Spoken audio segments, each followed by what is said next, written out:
reading vlog I never thought I would be doing. And that is A Tale of Two Cities. I am revisiting A Tale of Two Cities. It has been, my first reading experience was not a positive one. I didn't have to read it for school and nothing like that, but um, it felt so long and overly detailed. And also, I remember being very confused about what was happening, what was going on. Um, and yes, it was just not a positive experience for me. That being said, over the course of the past year, kind of whenever I hear A Tale of Two Cities brought up, I think, I don't know, it's been over a decade since I've read it. And I had declared before I'm never going to revisit it. And then just recently, I heard Janelle over at Too Fond of Books speak about how it's her favorite Dickens novel. And then I couldn't sleep this morning at 4 a.m. And I had just renewed my Audible membership. I'm very cheap. I don't typically splurge on Audible memberships, but they had done a deal where you could get 3 months free if you had a Prime membership. And I did that, and I was going to cancel it. And then when I was canceling it, they're like, we'll give you 3 months half off.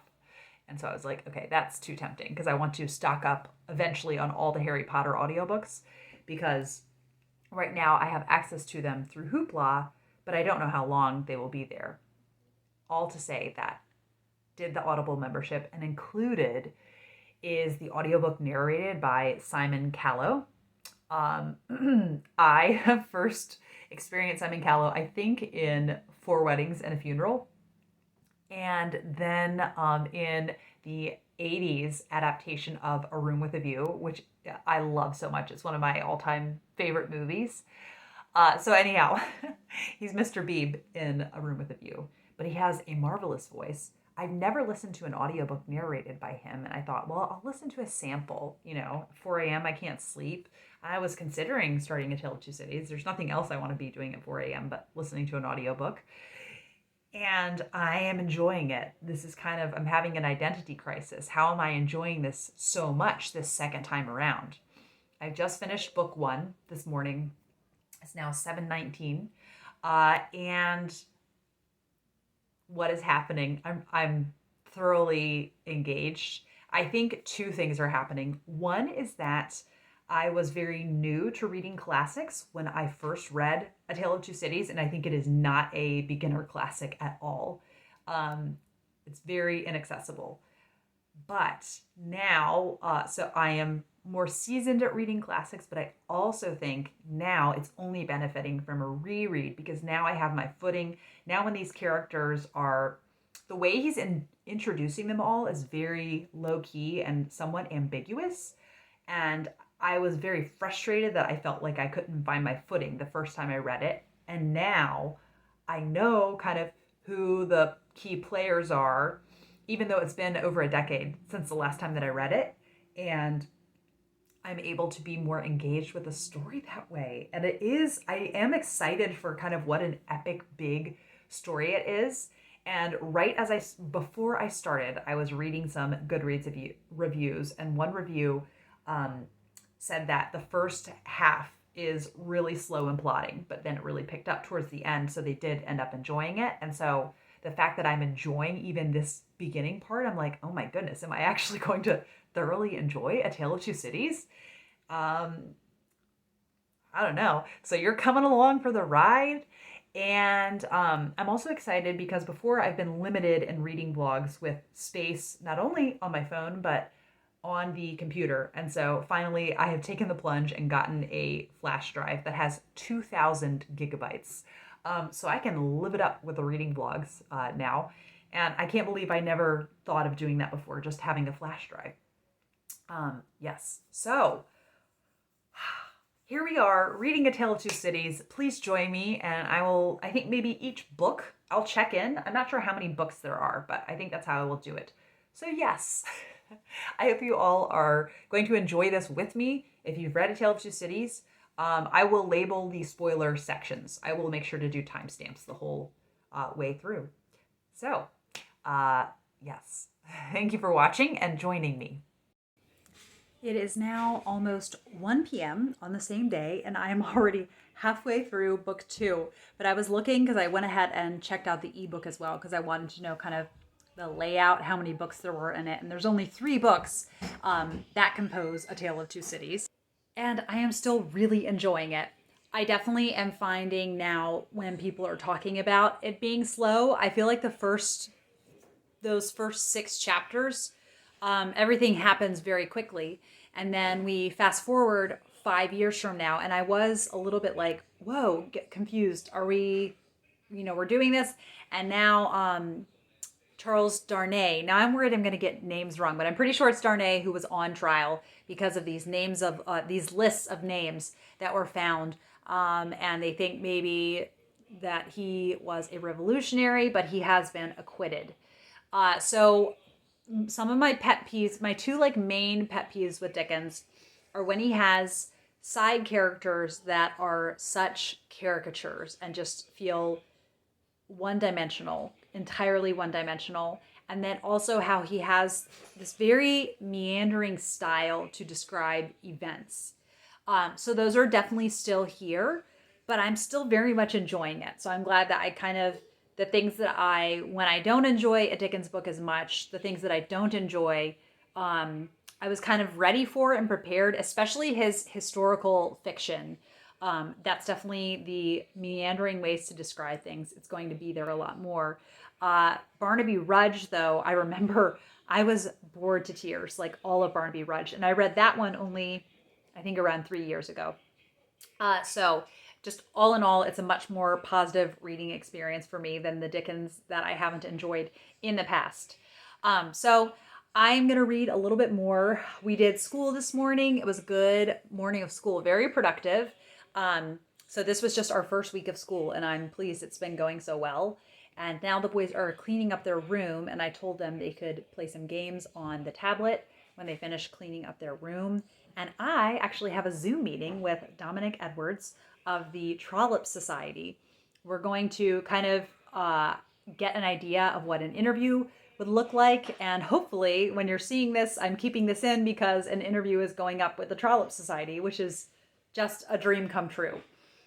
So looking forward to that. But while I am waiting, I also had another Victober video idea, and that is welcoming Victober with cozy things. I'm sorry, the white balance behind here, it's throwing everything off. So maybe I'll go like this.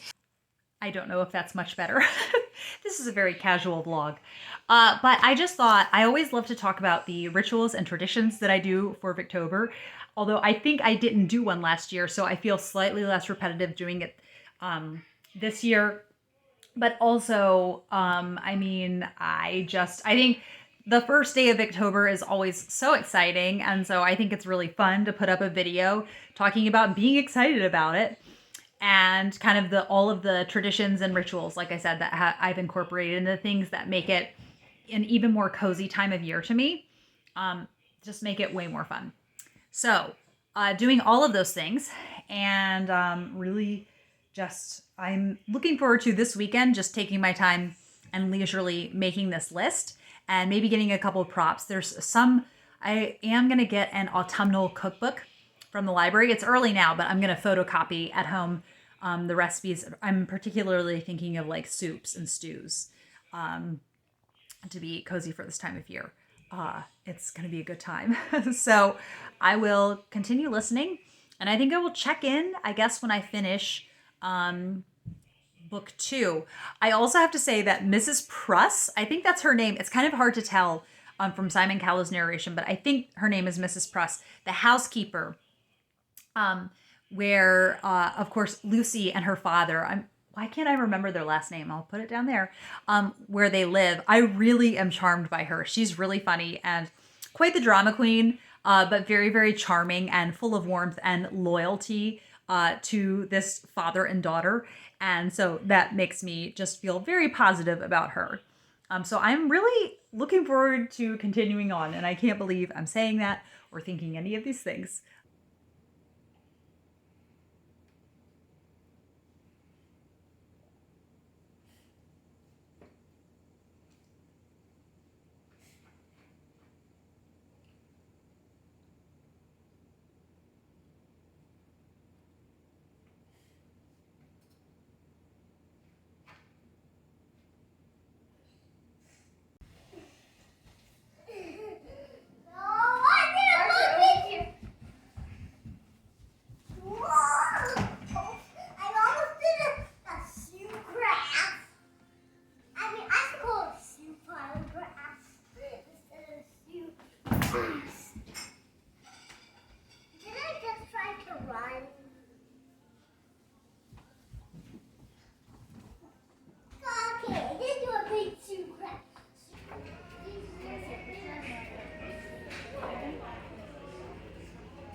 everyone, and welcome to my shaky camera while driving vlog. I wanted to check in. I don't know precisely what chapter I'm in A Tale of Two Cities, but I've been driving around today. It was really nice. My parents took the boys yesterday afternoon and they spent the night.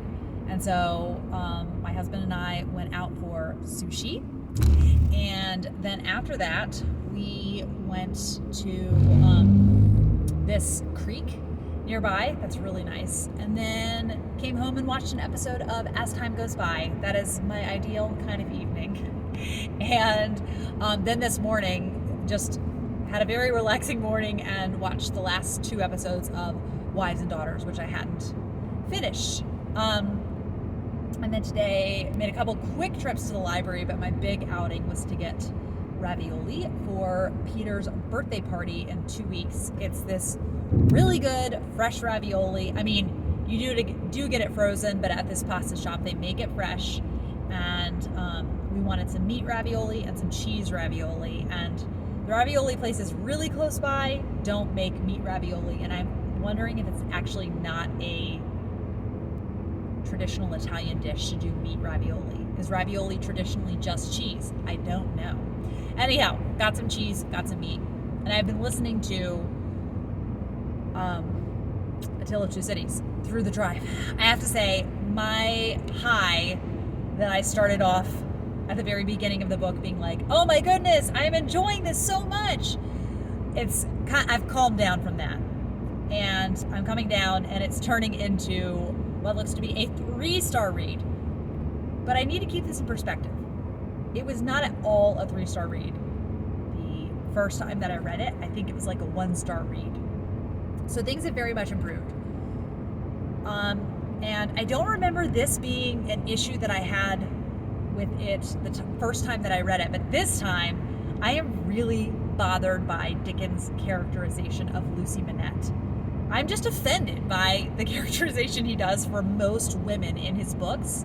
And if you look into Dickens' life, how he treated his wife, like, it's just like, wow, this just goes in line with what you thought women were, which are objects to be owned and possessed.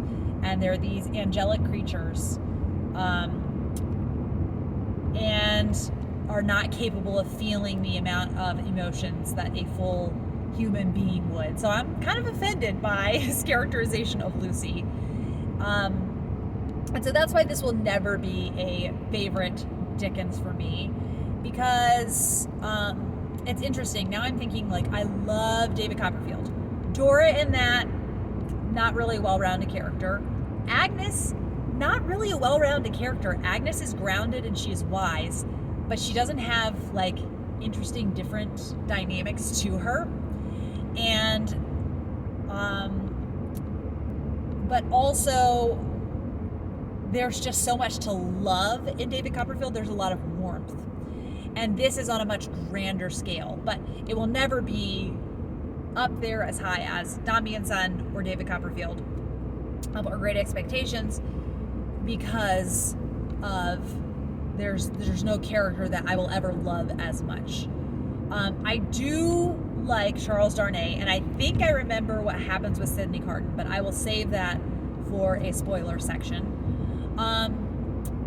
Still very bored with the rando side characters he has in here, and Madame Defarge, so much about knitting, and I am a knitter, and I'm like, this is a lot of talk about knitting. That being said, though, I do think, and I probably should check Ravelry, that it would be really fun to do a Madame Defarge scarf, and, like, using Morse code or whatever you wanted to put some little, like, hidden message in your project. I think that would be very fun. So I think I actually have considered, like, do I still want to keep reading this at this point? But this season of the end of summer before Victober, my reading is always crap, and I'm always bordering on a reading slump, and so I just kind of have to take whatever reading I'm into that I can get.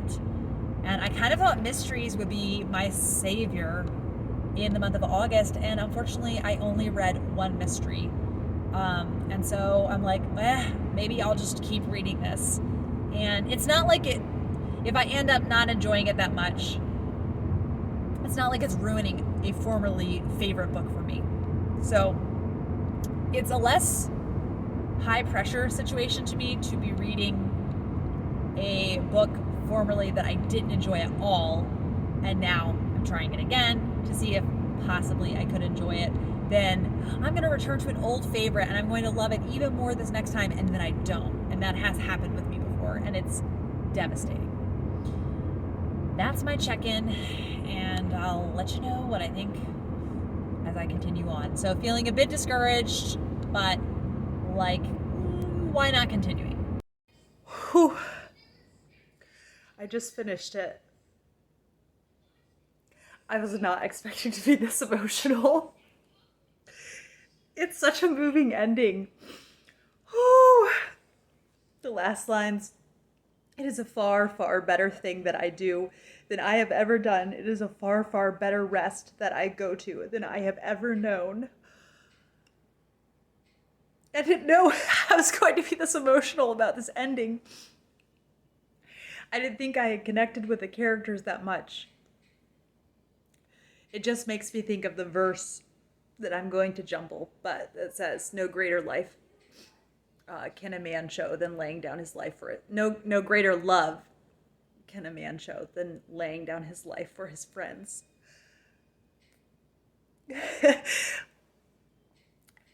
I think something that really gets to me is when you have a character that at the beginning of a book you think you have them pegged, and I had a vague recollection of Sidney Carton's ending, but I didn't really remember kind of what his character was like. And so having a character that just seems really flippant and self-involved to then have their arc be to where they make such a sacrifice and such a selfless act to make the lives of others that they care better, and they aren't going to be around for it. He's not going to be around to see how he has made their lives so much better. It's such a selfless act.